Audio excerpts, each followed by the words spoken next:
Kunja Bihari.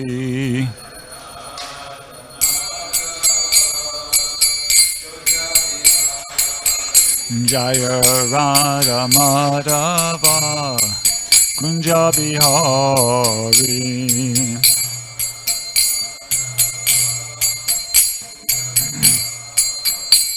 Gopi Jana Vallabha Girivardhari.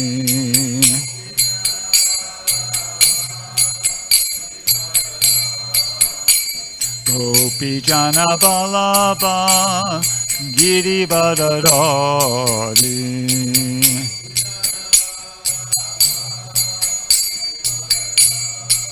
Yasodanandana Brajajana Ranjana.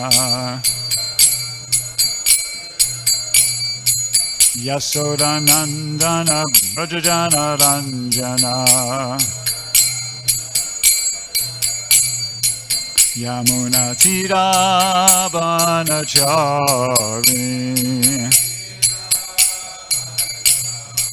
Yamuna Tiravanachari. Jaya Radha Madhava Kunja Bihari.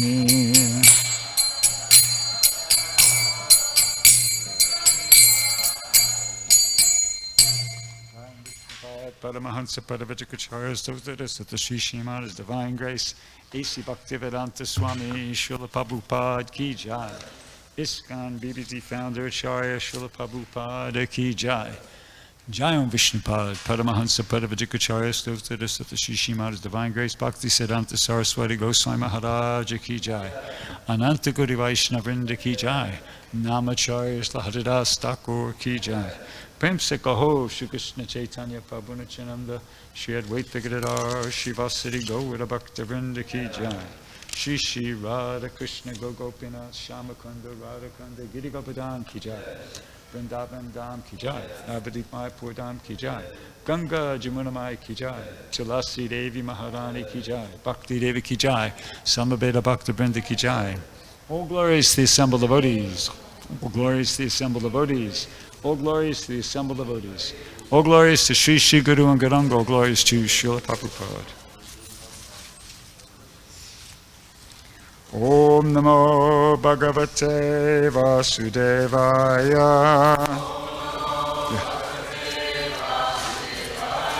Om Namo Bhagavate Vasudevaya. Om Namo Bhagavate Vasudevaya.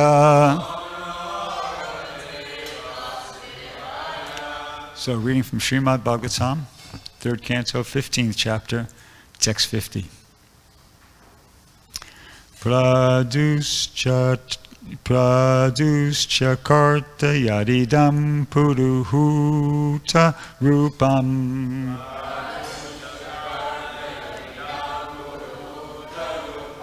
Praduscha karta yadidam puruhuta rupam.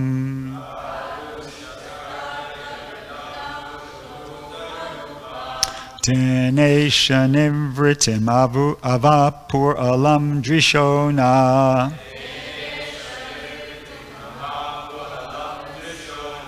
Tenesha nivritim avapur alam drishona.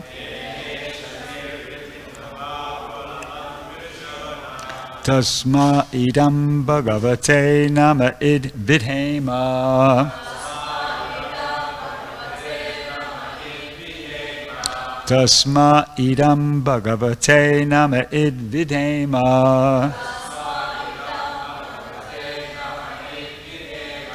Yo natmanam duru dayo bhagavan pratitaha.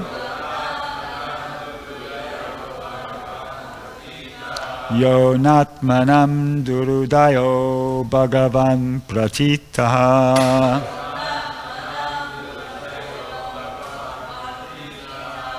Praduscha kartaya idam puruhuta rupam.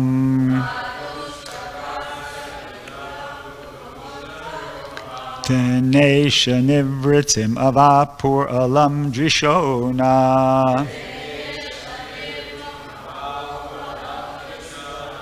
Tasma idam bhagavate nama idvidhema. Yonatmanam durudayo bhagavan pratitaha.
Vaishnavis.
Praduschakarta.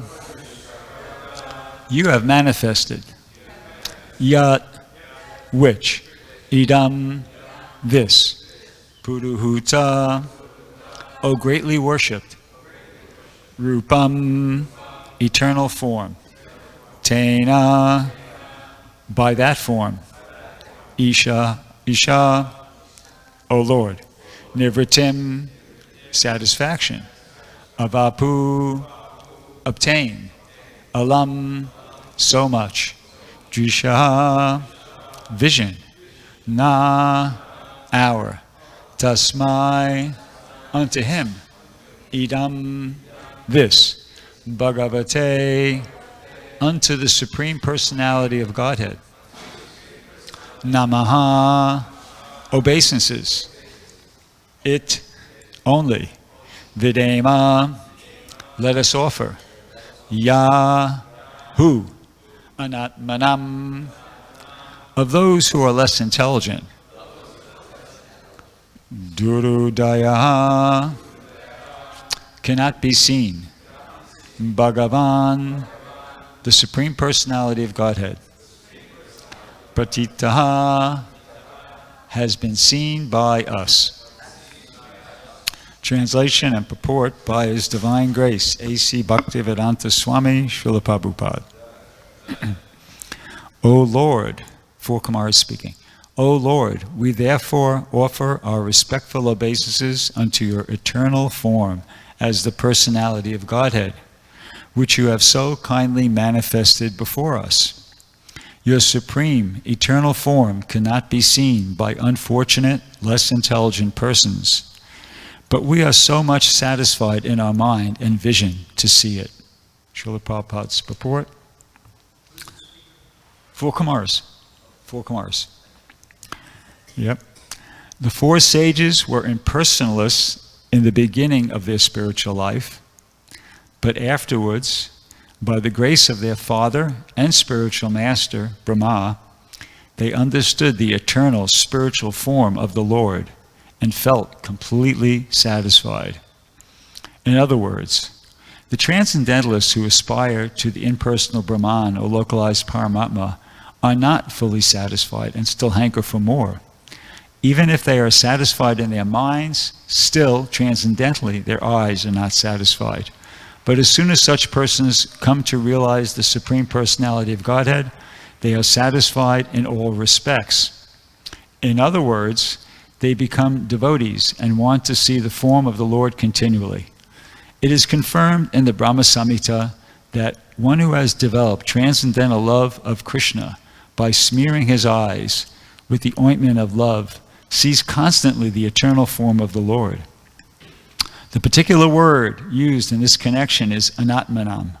The particular word used in this connection is anatmanam, signifies those who have no control over the mind and senses and who therefore speculate and want to become one with the Lord. Such persons cannot have the pleasure of seeing the eternal form of the Lord. For the impersonalists and the so-called yogis, the Lord is always hidden by the curtain of Yogamaya. Bhagavad Gita says that even when Lord Krishna was seen by everyone while he was present on the surface of the earth, the impersonalists and the so-called yogis could not see him because they were devoid of devotional eyesight. The theory of the impersonalists and so-called yogis is that the Supreme Lord assumes a particular form when he comes in touch with Maya, although actually he has no form. This very conception of the impersonalists and the so-called yogis checks them from seeing the Supreme Personality of Godhead as he is. The Lord, therefore, is always beyond the sight of such non-devotees.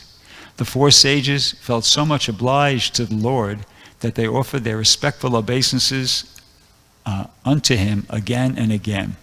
Thus end the Bhaktivedanta purports of the third canto, 15th chapter of the Srimad Bhagavatam, entitled The Description of the Kingdom of God. Omagana Temerandasha Jananjana Shalakaya Chakshur Unmelitam Yena Tasmai Shri Gurave Namaha. Tri Chaitanya Mano Bishtam Stapitam Yena Bhutale Swayam Rupa Kadamayam Dadati Swapadantikam. So this is the last verse of this chapter, but it's not the end of the pastime. The pastime continues. This is the last closing statement of the four Kumaras, and then the next chapter begins with Lord Narayan responding to what they say. So here in this particular purport, there are, as I was able to understand, 3 different subject matters that are touched upon. The first being a brief description of the good fortune of the four Kumaras, then at length description of the misfortune of the impersonalists and so-called yogis, and then finally a concluding statement about the mercy of Lord Narayan as was understood by the four Kumaras. Those are the 3 subject matters, as I was able to understand, that are presented in this purport. So and in that order. So we're going to go over that and talk about each one of those in one by one. So Prabhupada starts the purport by saying, the 4 sages were impersonalists in the beginning of their spiritual life, but afterwards, by the grace of their father and spiritual master Brahma, they understood the eternal spiritual form of the Lord and felt completely satisfied. So we learn about that from the 4 Kumaras themselves back a few verses ago. Back in text 46, the 4 Kumaras themselves say, "O dear Lord, you are not manifest to rascals, even though you are seated within the heart of everyone. But as far as we are concerned, we see you face to face, although you're unlimited." Here it comes. "The statements we have heard about you from our father, Brahma, through the ears, have now been actually realized by your kind appearance." So that's where that information comes from, that initially the 4 Kumaras, actually, as it states clearly here in the purport, in the beginning of their spiritual life, they were impersonalists. And their first introduction to devotional service was by the grace of their father, who was simultaneously their spiritual master, Lord Brahma. So that's how they were introduced, and I don't know if you'd say initiated, but Lord Brahma got them going. He's their father, he's, elevated devotee, and he introduced them. Then, so they were devotees, they're very much devotees, and then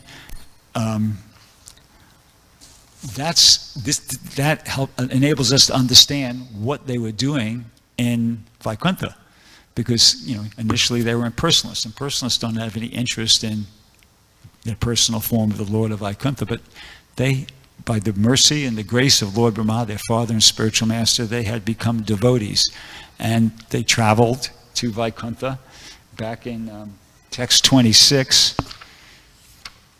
they're very interesting personalities, because they were, it might sound like, well, they're just newbies, they just got introduced to devotional service by their father, Lord Brahma, but they already had immense qualification, spiritual qualification, within another path or tradition, because it's described here in text 26 that by dint of their mystic yogic performance, that's how they were able to reach the Vaikuntha planets, by dint of their mystic yoga performance. But when they got there, they experienced unprecedented happiness. So these are just now a few statements, sort of to support the idea that they're already devotees. They may have started as impersonalists, and if in any previous class I referred to them as Brahmavadis, they may have been before they were instructed by Lord Brahma, but at this point they're already devotees. And now I'm going to clarify this in case I was confused, and if I confused anybody else, I want to give my best shot at making it clear now. They may have been, as stated in today's purport, they started their spiritual life as impersonalists, but then they heard from Lord Brahma, their father, spiritual master, and they accepted. And that's why they're there. That's why they've gone to the Vaikuntha. They want to see Lord Narayan. When they get there, immediately they're experiencing unprecedented happiness. Then in the next text it describes how they were, the sages were so eager to see the Lord within Vaikuntha Puri that they did not care to see the transcendental decorations of the 6 gates which they passed through one after another. So they're very eager to see him. In text 30, it mentions that they had realized the truth of the self. Well, that's not necessarily referring to a devotional qualification, but it gives us some information about their background. In other words, they were already elevated spiritually, but until they heard from Lord Brahma, they weren't devotees. So it's possible for one to be very advanced spiritually, in some sense, but not be a devotee, because as it says here, they had realized the truth of the self. Okay, so that's there. But then it goes on to say in the purport there, the Lord is always anxious to serve sages like the 4 Kumars. Well, that's more or less evidence that they were advanced, not necessarily that they were devotees, but here's something that's more to the point. Well, they're referred to as the fittest personalities, and here's something that's pretty conclusive. In the purport to that verse, it says that the reason why they became angry when Jai and Vijay stopped them, by putting down their staff or whatever to block their way, was because they were, Jai and Vijay were restricting them in the discharge of duties for serving the Supreme Personality of Godhead. So in other words, by that point, they were already there with a motive to serve the Supreme Personality of Godhead. And the reason they became so angry, they were being frustrated. They became angry because, hey, we're here, we're devotees, we want to see our master, the Supreme Personality of Godhead, coming to do some service, and you're stopping us. And that's why they became restricted in the discharge of their duties. And I might have missed a couple, but there's another one where he talks about they're eager to see their master. But anyway, so they were devotees at that point. And we're going to talk a little bit more about that as we get to the end of the purport, and we talk about how their perception of the mercy of Lord Narayan upon them. So now then Prabhupada in the purport talks about the misfortune of the impersonalists and the so-called yogis. He says, in other words, the transcendentalists who aspire to the impersonal Brahman or localized Paramatma are not fully satisfied and still hanker for more. Even they are satisfied in their minds, still, transcendently, their eyes are not satisfied. So I think the way I was able to make the most sense out of those 2 sentences is by remembering this verse from the 10th canto of the Srimad Bhagavatam. Pull it up here. I should know this by memory after all these years, but I kind of would prefer to be very accurate, read it. Yene ravindaksha vamuktamaninas tvayasata bhavad abashuddha buddhaya aruya krichena padam tata patanti ado nadrita yusmad angrayaha.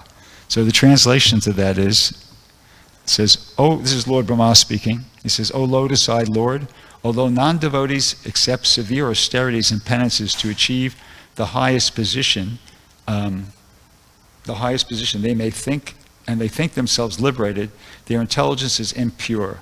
They fall down from their positions of imagined superiority because they have no regard for your lotus feet. So I was about to say the key word in that verse, but they're all key words.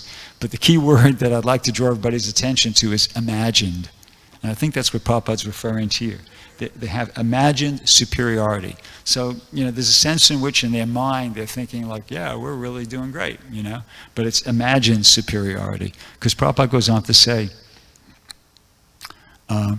they're not actually, because they're Their eyes are not satisfied. Their transcendental senses are not awakened. It's imagined superiority. They're on the mental platform, basically still at that point. But Prabhupada goes on to say, but as soon as such persons come to realize the Supreme Personality of Godhead, they are satisfied in all respects. And so in order for that to happen, they require to get the mercy of Krishna, just a little bit of mercy from Krishna, and that reminded me of a verse also in the 10th canto, 14th chapter, and Satchidananda can quote that for us, Atapi.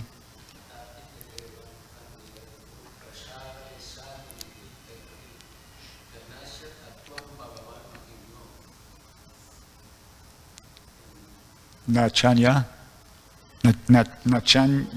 Eko, or Nachanya Eko Pichirim.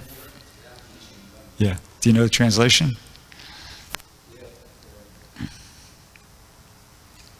Want me to help you?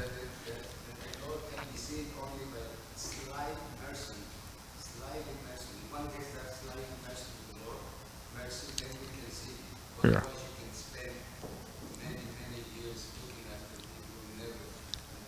Yeah, that's basically it.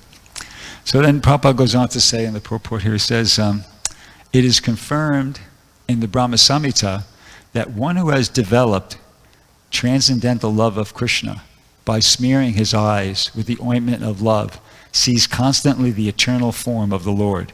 So that's clearly referring to a verse from the Brahma Samhita.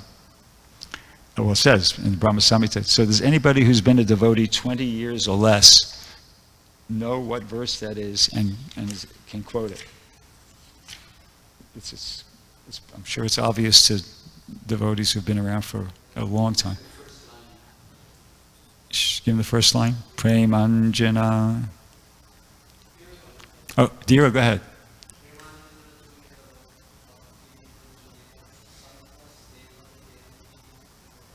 Yeah.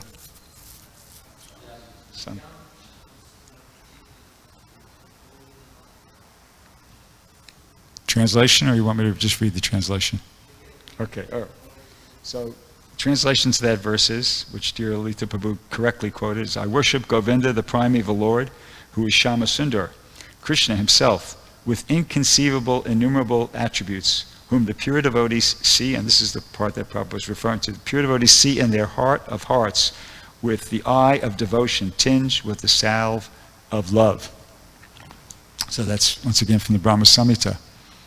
And Prabhupada goes on and says, the particular word used in this connection, anatmanam, signifies that those who have no control over the mind and senses and who therefore speculate and want to become one with the Lord. See, that's kind of confirming that point before that I was making about these. It's imagined superiority. They have, no control of their mind and senses. They're just speculating, and wanting to become one with the Lord. Such persons cannot have the pleasure of seeing the eternal form of the Lord. For the impersonalists and so-called yogis, the Lord is always hidden by the curtain of Yoga Maya.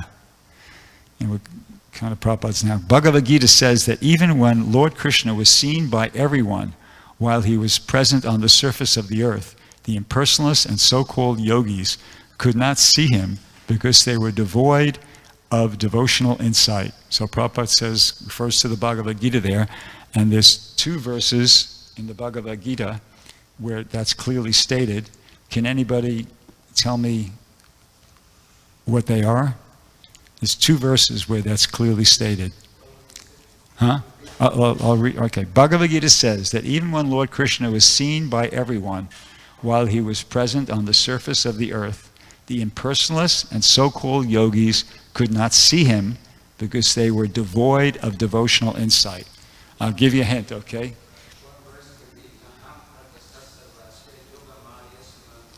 Yeah. Mudon. Yeah, that's right. That's one. And anybody know the other one? Yeah. That's it. There may be more, but those 2 really clearly state what Prabhupada just said here. He referred to the Bhagavad Gita, and they both clearly state that the non-devotees, despite the fact that Krishna was personally present, they could see him, they couldn't understand who he was. And in the purport to that one that Satchidananda quoted, Prabhupada says, it may be argued that since Krishna was visible to everyone when he was present on this earth, then how can it be said that he wasn't manifest to everyone, that everybody couldn't understand who he was? But actually, he was not manifest to everyone. He wasn't understood. When Krishna was present, there were only a few people who could understand him to be the Supreme Personality of Godhead. In the assembly of the Kurus, when Sisupal spoke against Krishna's being elected president of the assembly, Bhishma supported him and proclaimed him to be the Supreme God. Similarly, the Pandavas and a few others knew that he was the Supreme, but not everyone. He was not revealed to the non-devotees and the common man. Therefore, in the Bhagavad Gita, Krishna says that, but for his pure devotees, all men consider him to be like themselves. He was manifested only to his devotees as the reservoir of all pleasure, but to others, the unintelligent non-devotees, the impersonalists and the so-called yogis mentioned in this verse, he was covered by his internal potency. So that's what Prabhupada's referring to there. Yeah, let me finish. Okay, so then Prabhupada goes on to say, now Prabhupada refers to another Bhagavad Gita verse here. He says, the theory of the impersonalists and so-called yogis is that the Supreme Lord assumes a particular form when he comes in touch with Maya, although he actually has no form. So does anybody know what verse that is? There's another Bhagavad Gita verse that Prabhupada's clearly referring to here. Okay, I'll read it again. The theory of the impersonalists and the so-called yogis is that the Supreme Lord assumes a particular form when he comes in touch with Maya, although actually he has no form. And if you need a hint, I'll give you a hint. Huh? 4-6 is Jopi son Avyat. No. What? Say? No, that's not clearly stating that. Well, the one about, yeah, that also covers that one. The one I was thinking of, the Judah Karma said, Avajananti Mamoto, fools deride me when I descend this human form. How did the second part go? They think that I have... Yeah, actually, okay. I think this is even more to the point. This is 724. It goes, Avyaktim vyaktim apanam manyate mama buddhaya param bhavam ajananto mamaviyam anutamam. Unintelligent men who do not know me perfectly think that I, the Supreme Personality of Godhead Krishna, was impersonal before and have now assumed this personality. Due to their small knowledge, they do not know my higher nature, which is imperishable and supreme. So that verse kind of is, I think, what Prabhupada is referring to there, and possibly 9:13 as well. If it's a briefie, because otherwise I'll lose my train of thought. Yeah, if it's short, because. Anyway, all I want to mention is not that the non-devotees don't see him, but they don't see him the way a devotee sees him. Devotee sees him with his qualities. He sees him with all his wonderful qualities, his attributes, his beauty, his love, his sweetness, his goodness. This is the way a devotee sees him. But the non-devotees did not see him, as it says there in your reading there. They see him as an ordinary person, as he's no better, no greater, no higher, no more important than anyone else on the planet. And that's their big fall. The fall is that they are not really seeing.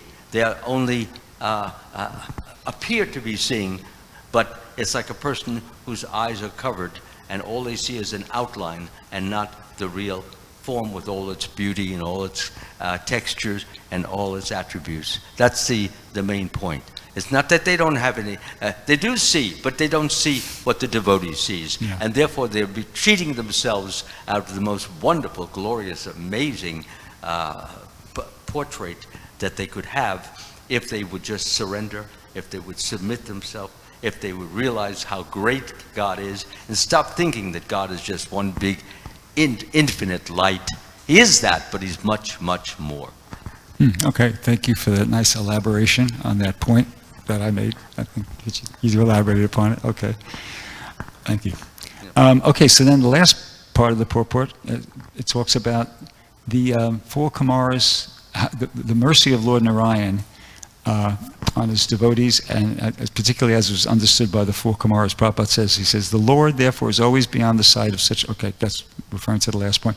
The four sages felt so much obliged to the Lord that they offered their respectful obeisances to him again and again. So, now this is something interesting that happened.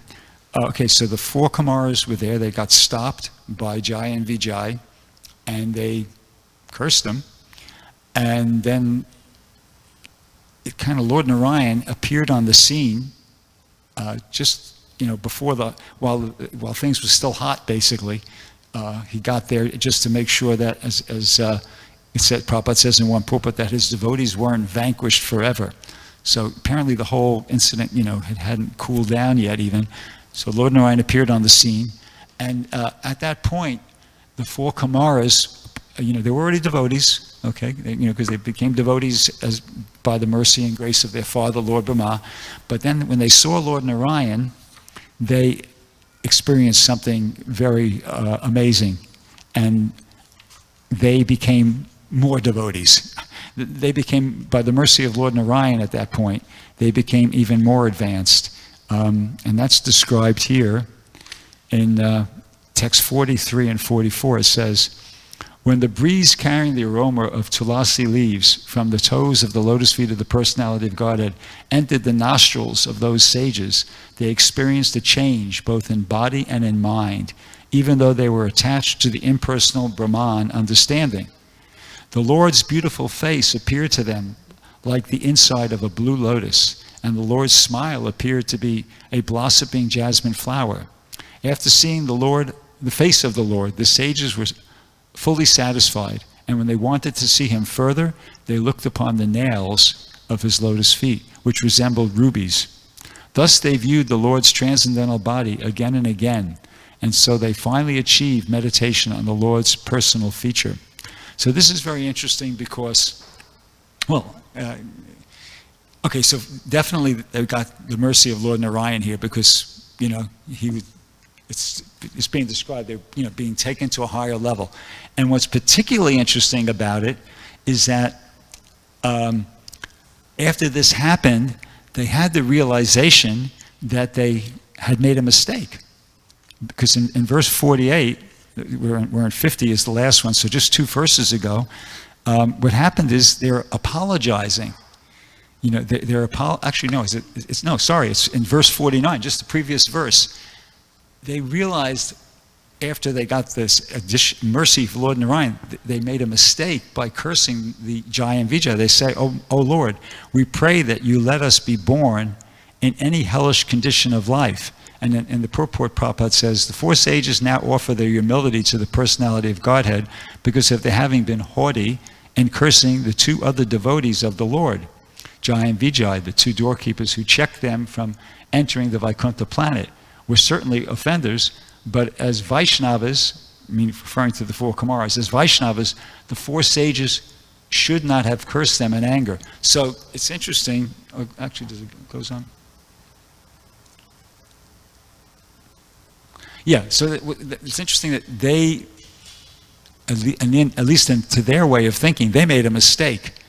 They made a mistake. They cursed the 2 servants of the devotees of Lord Narayan. They're feeling bad about this now, but despite the fact that they did something which, as far as they're concerned, was a mistake, they're getting the mercy of Lord Narayan. So it's gives us some information about how merciful Lord Narayan is to his devotees, that he appeared, the 4 Kumaras got mercy, Jai and Vijay are going to get mercy.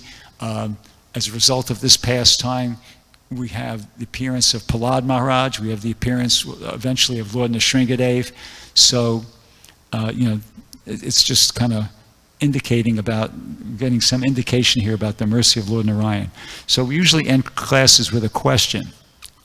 So I'm going to ask the question to everybody else. And the question is, so we know from our other studies that, Arjuna was put into illusion so that the Bhagavad Gita could be spoken. Prabhupada clearly states that in different purports in the Bhagavatam, and he also states the same thing about that Maharaj Pariksit was influenced, in such a way that he became overwhelmed by hunger or thirst. It was described as being out of character. So, and this what led up to the speaking of the Srimad Bhagavatam. Okay, so my question is then, can we consider this pastime the same? In other words, is it that Jai and Vijay and the four Kumaras both really had absolutely no fault, but that they were just being they were being influenced by Krishna's Yoga Maya to behave like that? Because it does refer to, this is my papers here. When Prabhupada, in one purport, when he refers to what the behavior of Jai and Vijay, he says, astonishingly, he says, in other words, it was very much out of character for them. So my question is how do we understand this pastime? Is it that in the same way as Arjuna was put into illusion and Maharaj Pariksit was put into illusion, that Jai and Vijay are being influenced by Krishna's Yoga Maya energy, and similarly the four Kumaras, that they got so angry that they cursed him? Or is it meant to be understood in some other way? So that's my question to the audience. And somebody would like to, Rabindranath Prabhu.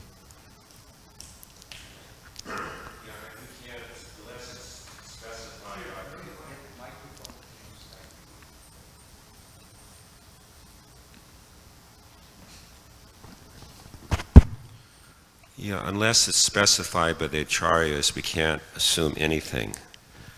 Unless they say something like, well, if it's not stated, this is like special mercy, but people have been put in illusion, then you could you could speculate in this way or whatever like that. But unless the acharyas say something like that, we just don't know. We just don't know. Right. Yeah. Really good point. Yeah, and I'm not aware of any place that I can remember where that is specified that this is in the same category. Satyanarayana Prabhu. One of the acharyas, Srila Rupa Goswami, says that in trying to understand the lila or pastimes of the Lord, we cannot use logic, reason, measurement, because Krishna moves in a very sweet way by his sweet will. And even the same pastime, let's say for Arjuna, that he did something in one particular time, doesn't necessarily mean it will be the same, exactly the same. So to try to compare one pastime with another one, it might be, it might not. So the general rule is this, that we just submissively accept that particular pastime of the Lord as it is, because trying to, you can say, speculate or like measure or reason or logic, we fail. Yeah, so you kind of basically just elaborated and you're supporting what Rabindranath said, that unless we have a direct statement from the acharyas, we cannot make that assumption. Anybody else like to say something on that question? Is this on that question? Okay, brief comment, right? Because we're at it basically kind of... It's a comment okay. on what this whole pastime is about. Why are we even listening to it? Why are we even concerned about it? What is its value to all of us? How can we make use of it in our lives? The problem is that when we think of Krishna and we say the name Krishna, or we think of the pastimes of Krishna, we very often, just like so many other people who are even non-devotees, start to talk about him as if he were just another person. And we have to forget that he is not another person. He is the greatest person. He is the most glorious person. He is the most amazing person. And when we have that awe, when we have that reverence, when we have that glory in our voice, then we are respecting Krishna in the way he should be, and we're regarding him in the way that we should do, instead of just saying Krishna. I hear so many persons say the name Krishna as if it were Joe or Alan or Joe, James. This is something special. He's amazing. He's unusual. And therefore, when we bring Krishna into our mind, we have to be thinking, I can't think of myself as equal to him. Why would I think of myself equal to him? Because we have all been born with this idea of wanting to be God. I am the Lord. I am important. I'm valuable. Just as I'm talking now, I may start thinking I'm such a great sage or this. I don't, though.